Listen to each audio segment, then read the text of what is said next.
dan bronkus utama kiri.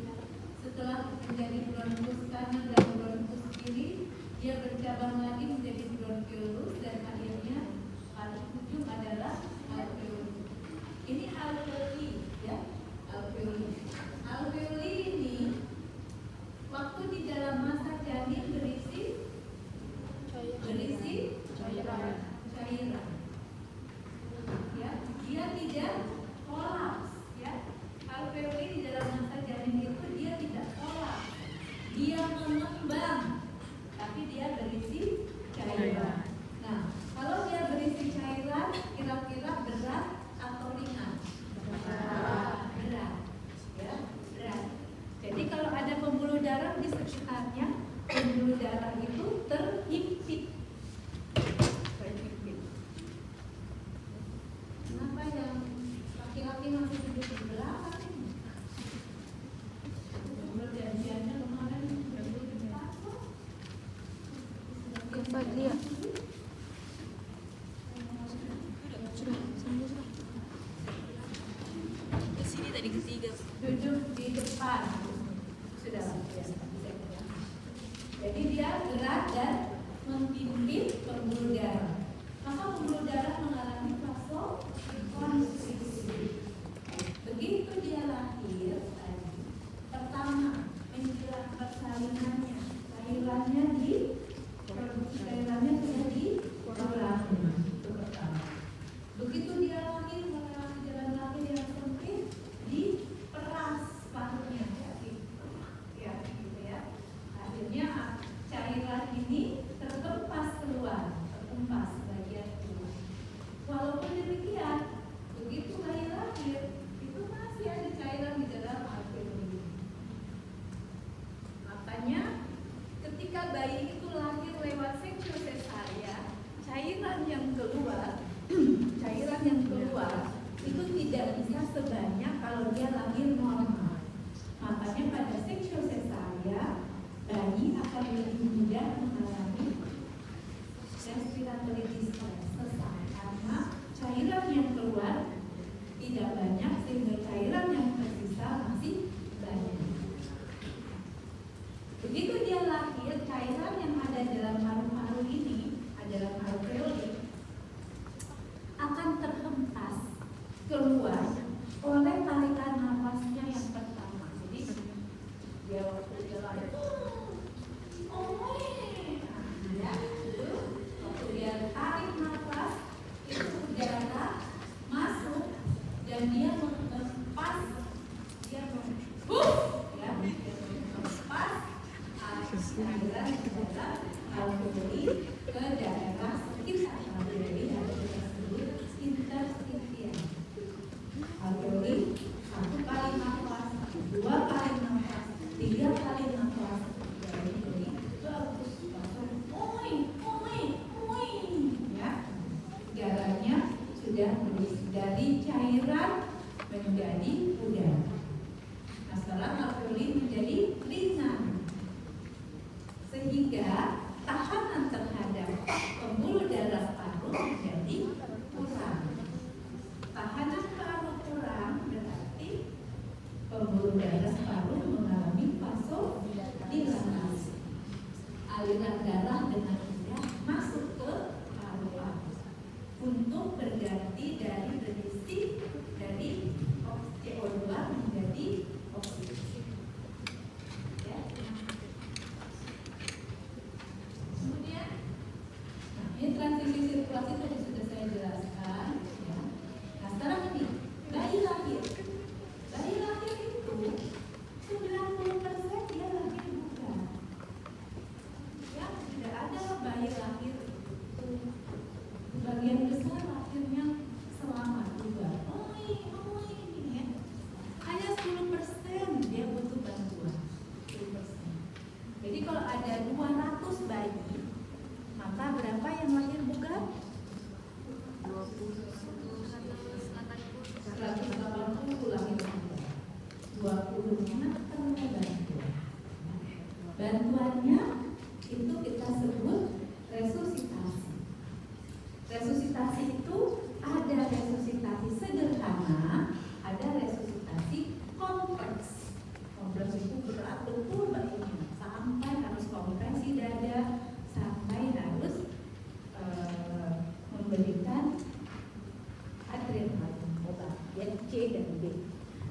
bayi-bayi yang tidak bernafas dan memerlukan bantuan yang 10% ini, 99% hanya membutuhkan langkah awal dan PTT. Oleh karena itu, kalian harus tahu PTT. Nggak boleh tidak tahu. Tenaga kesehatan manapun dalam kondisi apapun, dia harus tahu PTT bayi baru lahir. Bidan, perawat, dokter harus tahu PTT. Tapi resusitasi kompleks, kompresi dada dan pemasangan endotracheal tube dan pemberian epinefrin itu adalah kompetensi dokter umum. Jadi kalian harus bisa, nggak boleh nggak bisa. Ya, berdosa kalau kalian tidak bisa pergi ke daerah ada bayi lahir, kamu nggak tahu kompresi, nggak tahu pasang ETT, nggak tahu juga kasih obat.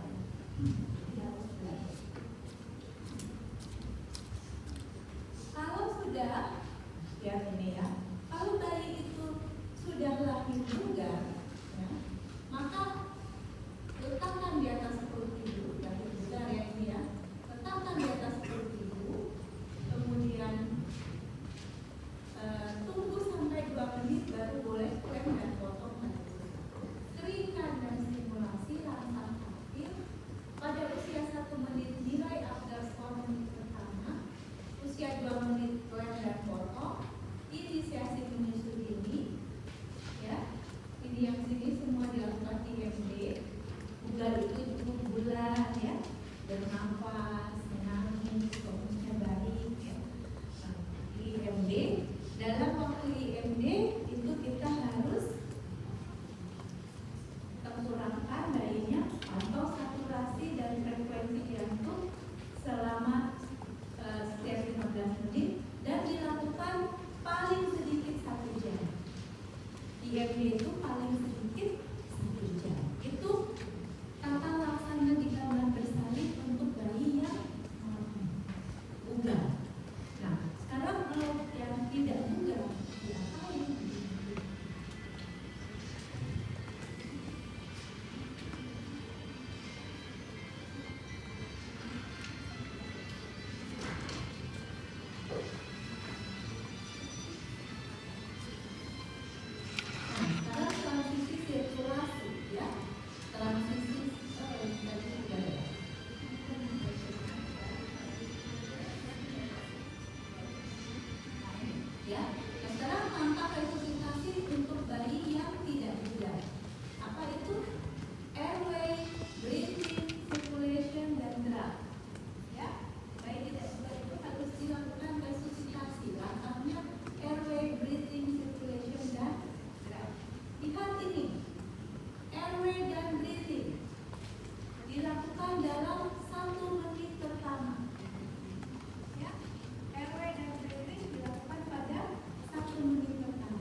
Baru 5 kali PPP bayinya sudah berhenti ya. Bayinya masih sesak dikasih sikat. Ini lihat ya. Jadi ini kalau sudah Apgar-Score-nya jelek, dia butuh vaksin kompresi, dia butuh epinefrin, obat-obatan. Itu resusitasi kompleks.